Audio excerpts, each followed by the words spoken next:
香港一個好多人以為唔再 exciting 嘅城市，但係每年4月灣仔會展有4日會讓你改觀。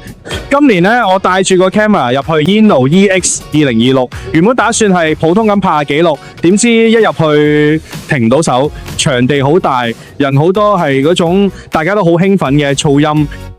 入到去係熟悉嘅畫面，無人機、機械人、AI demo 啊，每年都有，但每年都比上年更真實一啲。機器狗喺你腳邊跑過，人形機械人舉起手同你打招呼 ，AI 即時幫你翻譯、分析、生成。睇多幾次，你會由哇變成正常嘅呢種感覺，係科技真係在進步。